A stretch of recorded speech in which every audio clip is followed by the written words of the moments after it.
Sejam muito bem-vindos a mais um programa Triciatados. O nosso convidado de hoje é crítico de cinema e vai falar um pouco a respeito, né, da sétima arte, do nosso amor pelo cinema. Seu nome, Danilo Areosa. Danilo, os mais velhos vão escutar esse nome e vão com certeza perguntar, mas ele é. Então explica um pouquinho quem são teus antepassados, para o público mais velho realmente tirar a dúvida de que você é realmente neto do nosso ex-governador, ex-presidente da FEComércio, não é Correto. isso?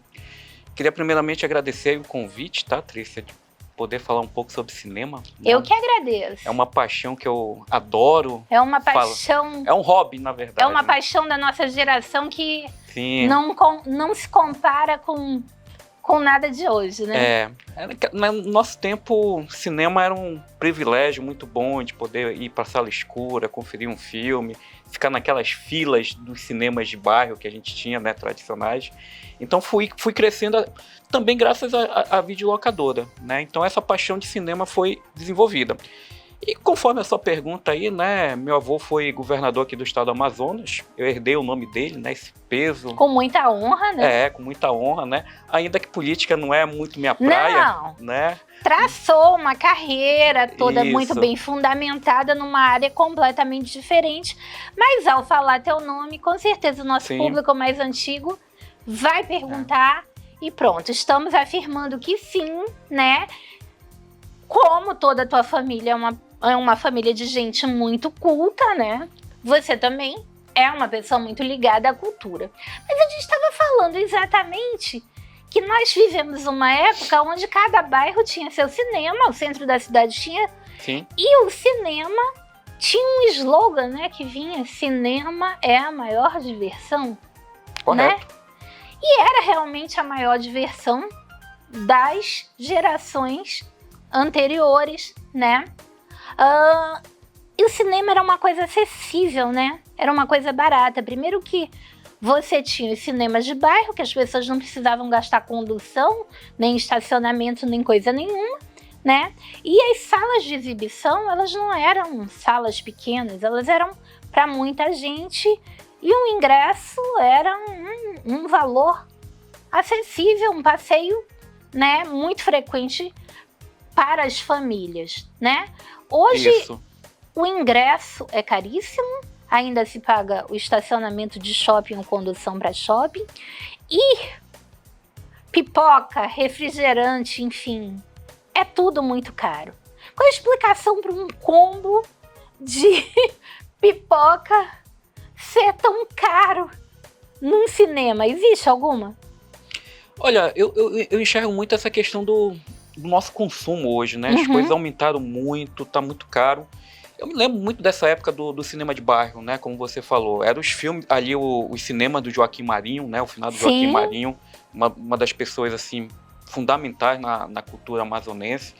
E você tinha os cinemas clássicos ali, né? O Cantinflas, onde era o Teatro Amazonas, né? O Chaplin, que também era ali na Joaquim Nabuco, tinha o Carmen Miranda, né? Que até voltou agora o Carmen Miranda, né? Reabriu agora o Carmen Miranda. Com outra pegada, né? Outra pegada, mas assim, com filmes culturais. Mas assim, era um programa que naquela época, final de semana, principalmente, sexta, sábado, domingo à noite, era ir com a família para um desses cinemas e ver os filmes, né, que estavam passando lá. E era uma coisa possível, né? É uma coisa possível. Era possível você assistir vários filmes num dia, não ia quebrar. E outra coisa, se você gostasse do filme, você ainda conseguia pagar a sessão para rever ele logo em seguida, né? Você está enganado. Desculpa te interromper, mas as sessões eram contínuas e você podia ficar o dia inteiro no cinema. Então, isso que eu tô falando. Você pagava para ver uma sessão e você ficava se você quisesse pegar outra sessão, entendeu? Então é uma coisa assim contínua, né? Isso. Para quem era garoto assim, queria assistir sempre o filme, gostava do filme, eu vou assistir o Duro de Matar, exemplo. Né? Adorei aquela diversão, aquele filme de ação. Eu já ficava pra sessão seguinte, entendeu? Sem dúvida, fiz isso muitas vezes, né? Então, Os filmes preferidos, às vezes você ia com a sua família, assistia aquele filme, gostava tanto. Sim. Depois você ia com os amigos e ficava assistindo várias sessões. E também acontecia da gente, você sair da escola num horário que não era o horário da sessão, você entrava e depois assistia o... Sim. Então, assim, você tinha essas características e era uma coisa, assim, boa, né? Naquela época, pelo menos, assim, que eu recordo. Você entrava nas filas, as filas desciam. As filas já era uma festa, né? Já era uma festa, né? Com uma então, grande confraternização. uma grande confraternização. Às vezes você não conseguia para aquela sessão que já estava esgotada. E você ficava na fila para a sessão que era daqui a 2 horas. Mas pra gente era tranquilo, né? Você ia com os amigos, ficava conversando. Porque a fila já era a festa, né? Já era Sim. um ponto de encontro. E os pipoqueiros do lado de fora, eles cobravam um valor de uma pipoca em qualquer praça. E também existiam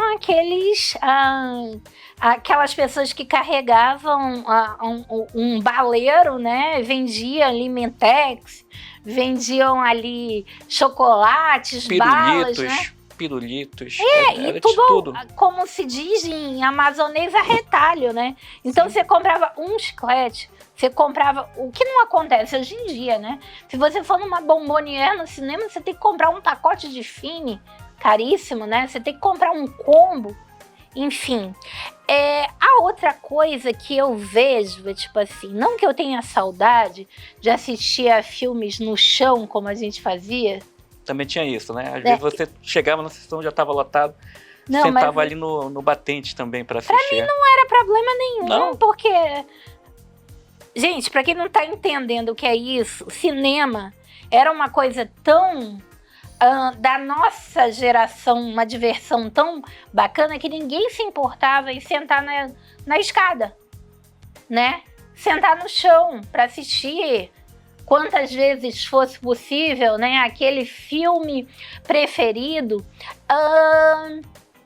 Mas eu volto a dizer, o cinema era uma coisa mais inclusiva, mais barata e mais possível para a realidade do jovem, para a realidade da família, né? Hoje em dia, uma família de 4 pessoas, ela tem que colocar no seu orçamento, né? Ela não pode ir toda semana para o cinema. É um luxo, né? É um luxo. É um luxo. É um luxo, né? Você tem que ali escolher o filme, se você vai com a família.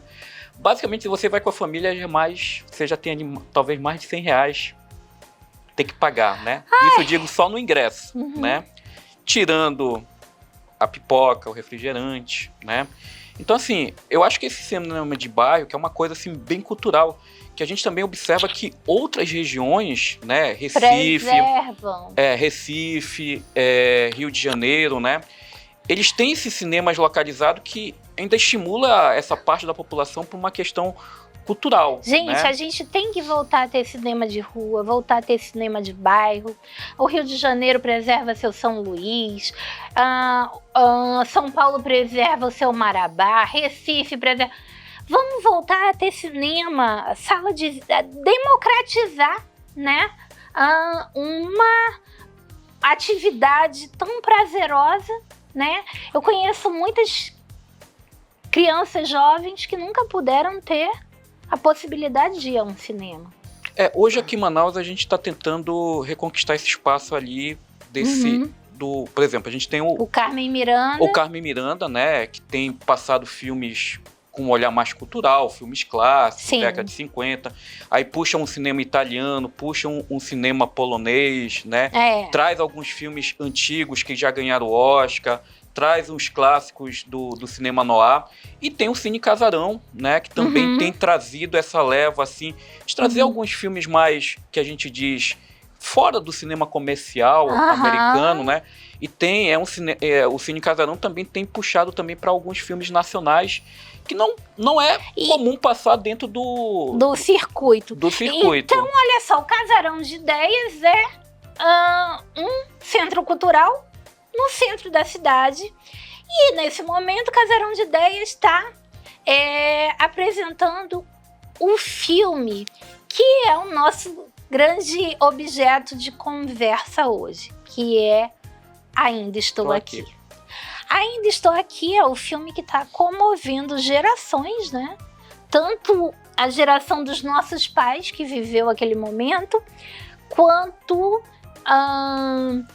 a nossa geração que já tinha alguma informação, estava próxima daquele momento, mas principalmente os mais jovens que não tinham ideia do que tinha sido o momento da Revolução de 64, período militar no Brasil, né? O Marcelo Rubens Paiva, né, que é o autor do livro Ainda Estou Aqui, né? Ele já tinha sido autor do livro de maior sucesso da nossa geração, que era o Feliz Ano Velho, certo? Certo. O Feliz Ano Velho, ele conta a história dele pós um acidente que o deixou tetraplégico, mas para ele existia uma necessidade de contar a história para trás da família, né? E aí ele conta a história que ele só pontua no Feliz Ano Velho, que inclusive é um livro excelente que eu aconselho a todo mundo que está apaixonado agora por essa história, né? Apaixonado pelo Marcelo Rubens Paiva, vá lá e leia Feliz Ano Velho, que é impossível você não sair tocado com a história daquele livro.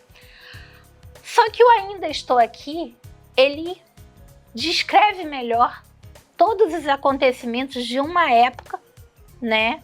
Que foi a época do regime militar, né? Onde ele fala da história do pai dele, que era um deputado, engenheiro Rubens Paiva, e da mãe, Eunice Paiva, que depois se tornou uma grande advogada de direitos humanos, principalmente do direito indígena. Me conta, você assistiu Ainda Estou Aqui? Assisti, né? E diria que assim, é um filme que ele trabalha muito bem essa emoção, né? Eu acho que é um filme que resgata essa parte da história, né? Do período ali militar. Mostra, né, todo aquele universo da família Paiva de uma forma assim muito emocional. Uma das coisas que eu gosto muito do filme, né, é como ele abre ali mostrando aquela família unida, alegre, com afeto, tem os problemas cotidianos normais de toda a família, né? Por isso eu digo que o filme é bem universal, porque ele dialoga um pouco com esse aspecto as famílias características da época, com 5 filhos, mãe dedicada ao lar, né? Isso. Aquela conversa, aquela interação, né? Se reúne para jantar, contar como é que foi o dia, como é que foi a experiência, né? Então, o filme, ele traz esse ambiente familiar muito forte, muito alegre, que sofre, né, esse trauma, né, que é a retirada do Rubens, da família, né, adentrando na questão militar. Né? Gente, para quem ainda não assistiu o filme, a gente vai voltar já no próximo bloco contando um pouco sobre essa história, como é que começa essa história para vocês entenderem. A gente volta já.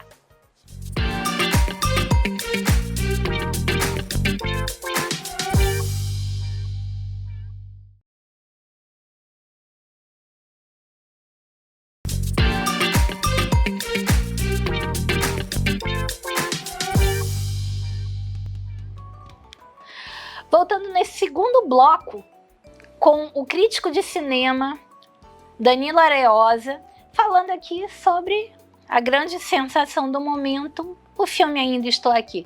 Danilo, para essa geração nova que tá assim super surpresa com esses acontecimentos, né, que tá tendo pela primeira vez algum contato com essa época do regime militar, explica quem era Rubens Paiva, quem foi Rubens Paiva.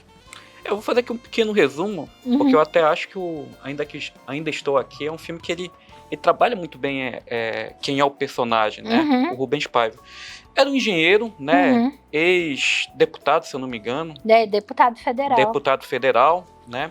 Então o filme apresenta ele após ele ser deputado, né? Ele já tinha um mandato cassado. Já tinha um mandato cassado e ele vinha desempenhando as funções como engenheiro, né? Então o filme trabalha muito esse lado dele como engenheiro, né? E que ele tinha essa ligação com o pessoal o pessoal chama comunista na época, né? Que é o pessoal da esquerda, e que ele fazia assim, levava cartas de pessoas que estavam fora do país para dar para algumas pessoas. Uma né? questão de humanidade, na verdade. Né? Então era assim, ele trazia cartas de pessoas que estavam fora do país, né? Que era uma forma também de trazer essa comunicação, né, para os familiares que não tinham mais o contato. Ele não foi guerrilheiro, Sim. não participou de luta armada, não viveu na clandestinidade, não era exatamente uma pessoa que se julgaria alvo, né, Inclusive, Trícia, no filme aparece um momento dele falando, né, que esse lado dele humano é o que mobilizava ele. Era saber que tinha gente que estava fora do país e os familiares não sabiam como é que estava a situação, né? Então ele ajudava esse lado mais humano, né?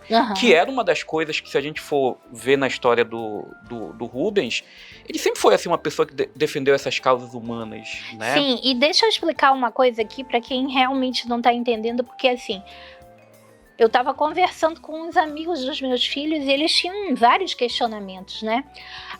Existia porque as pessoas estavam fora, porque existiam as figuras dos exilados.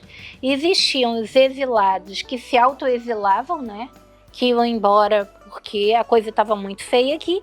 Existiam as pessoas que saíam daqui obrigatoriamente, né? E o destino, o primeiro destino da maioria dessas pessoas era o Chile, né? Sim. Lógico que Caetano Veloso foi para Londres, algumas pessoas foram para Paris, enfim. Determinadas pessoas que tinham uma condição chegaram a se exilar na Europa. Mas a grande maioria das pessoas, dos brasileiros medianos, foram se exilar no Chile, né?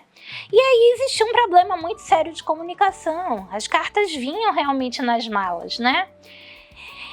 E é aí que a história toda se desenrola, né? E aí o filme trabalha muito essa questão desse drama familiar. Uma das coisas que eu sempre gostei do cinema do Walter Salles, ele tem esse lado delicado de captar essas questões humanas. Central do Brasil, Sim. Terra Estrangeira, Sim. Diários de uma Motocicleta, né? O Abril Despedaçado também. E ele traz essas questões humanas para esse drama familiar. Eu acho que uma das coisas que é muito forte dentro do filme, esse olhar humano desse drama familiar, né, de uma família amorosa, que passa o dia a dia bem estruturada, né? Os filhos são filhos dedicados, né? Eles têm ali a casa onde eles moram, perto da praia, né? Sim, muito bacana. E o filme, assim, ele trabalha muito essa relação com os amigos. Tem aquele espaço familiar de muito afeto. E aí a gente tem essa ruptura quando chega o pessoal do regime militar e leva o Rubens, né? Agora, só uma informação, te cortando um pouquinho, a gente estava falando da delicadeza do Walter Salles, mas tem uma informação que pouca gente sabe, né? E que torna esse filme mais rico em detalhes, né? Em filigranas, é justamente o fato do Walter Salles ter frequentado essa casa, ter convivido com essa família e colocar nesse filme essa emoção, né? Que ele sentia e toda essa memória dele convivendo com a família do Rubens Paiva. E aí o filme, né, a partir disso que você falou, ele trabalha muito esse drama familiar a partir das memórias, né? Eu acho que o filme tem algumas cenas assim que são bem emblemáticas, como o início ali numa sorveteria, quando ela vê famílias ao lado dela, né, felizes, e ela, né, com os filhos sem poder ter a figura ali do pai, né? Então essa sombra do pai que o filme apresenta com a saída do personagem do Rubens Paiva, que é feito com uma forma assim muito adorável pelo Selton Mello, né? Ele tá muito bem no filme. Ele tá muito bem em tudo, Selton Mello. Ele tem um carisma assim muito grande. Ele é um sujeito que desde a infância trabalha como ator e dublador, e o Selton Mello... E diretor. Ele é diretor também. A sessão de terapia é dirigida por ele. Né? E o Palhaço. Ele tem um filme muito bom que é o Palhaço. Sim, o Palhaço também. Né? Mas o Selton Mello, ele tá perfeito, né? E ele ficou a cara do Rubens Paiva. Ficou idêntico, né? Então, assim, com a saída do personagem dele, fica aquele buraco que é tipo um fantasma emocional que a gente vai sentindo que a família vai tendo que lidar. o próprio filme, ele apresenta o cenário ali nos 20 minutos daquela família afetuosa, uma fotografia Muito bem colorida, feita, né? né? De luzes, tudo isso. E depois que sai o personagem, o cenário muda completamente. Fica um cenário sombrio, cinzento. Um efeito blur, né? E aí a gente tem a trajetória que entra da personagem da Fernanda Torres, que é a Eunice, né? Eunice. Mas olha, gente, ainda tem um outro componente que quem é mais novo não sabe. A figura do desaparecido. Era uma outra figura muito comum na época. O exilado, o desaparecido. Desaparecido era um sujeito que ninguém dava conta se ele estava vivo ou morto. E a Eunice tinha já tido uma experiência, né, que o Rubens Paiva foi para o exílio e depois voltou para casa como se nada tivesse acontecido. Então ela vive ali uma certa esperança de que um dia ele ainda vai aparecer, né? Mas assim, um conflito muito grande, se ele está vivo, se ele não está vivo. E essa busca, essa luta dela para saber, né, é uma coisa que dura décadas, que ela só vai saber realmente, só vai receber o atestado de óbito, né, quando a gente tem ali um momento da CPI da verdade, né? Sim. Isso aí a gente já é num governo Fernando Henrique.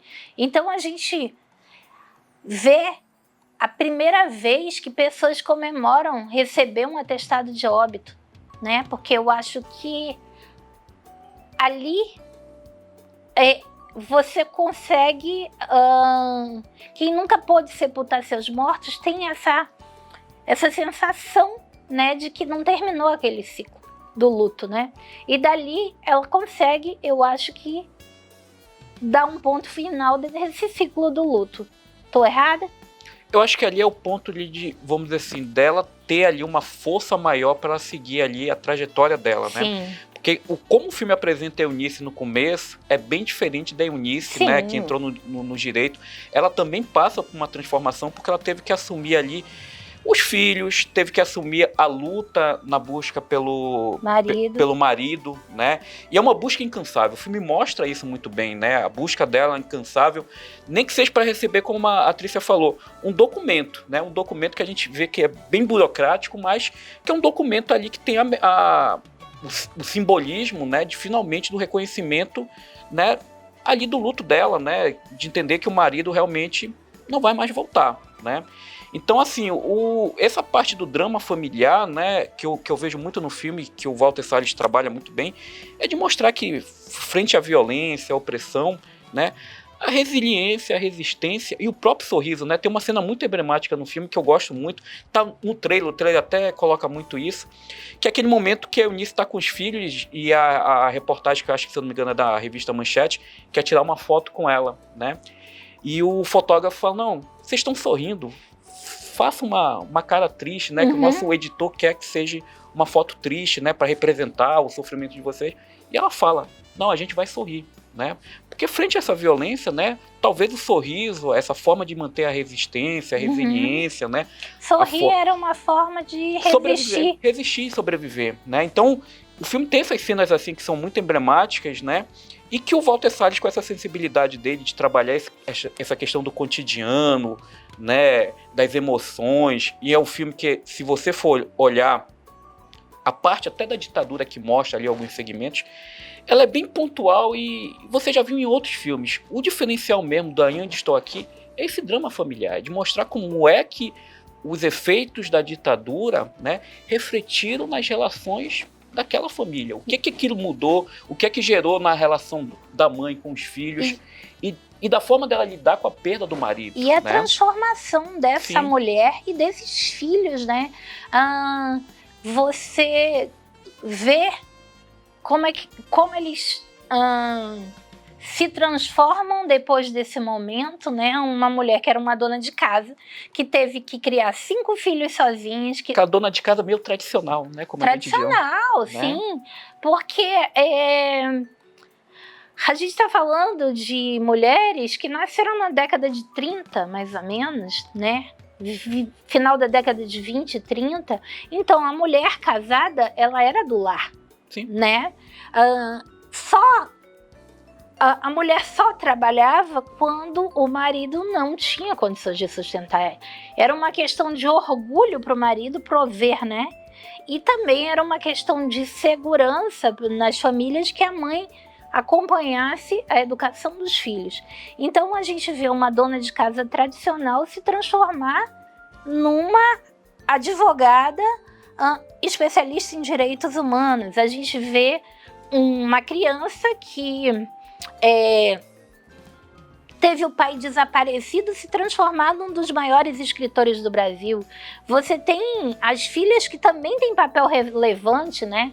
Então você vê a transformação, né? E é um filme que é impossível não se emocionar, né? Sim, eu acho que esse que é o ponto central, por exemplo, de Ainda Estou Aqui. É um filme que ele vai bem nessa sensibilidade, né? Trabalhar essas emoções, de colocar a gente... Como se a gente fosse... Aqueles personagens fossem pessoas que viviam no nosso cotidiano, pessoas próximas, né? A gente sentir aquelas dores, aqueles dramas e compreender a famosa empatia, como a gente diz, né? Então o filme trabalha muito esse lado empático da gente viver... Por mais que a gente aqui, por exemplo, eu não vivi... Você não viveu, nossos pais viveram. Mas estava muito próximo da gente. Mas a gente consegue entrar naquele universo para entender um pouco o que é que aconteceu, né? O que é que se passou. Entender o que outras famílias também perderam parentes, mãe, pai, e até hoje não tiveram um retorno. É um filme assim, muito necessário. Eu sei que é um clichê, né? Falar, o filme é necessário. Eu, como crítico, não gosto, mas a gente olha e vê como o filme está mobilizando, né? Eu, por exemplo, assisti o filme numa sessão lotada, né? E ao final da sessão o pessoal aplaudiu. Exatamente. Gente, é um filme para ver. Importantíssimo para que todo mundo assista, entenda e debata. É muito importante o debate acerca dele. Vá ao cinema, divirtam-se e muito obrigada, Danilo, e até a próxima visita.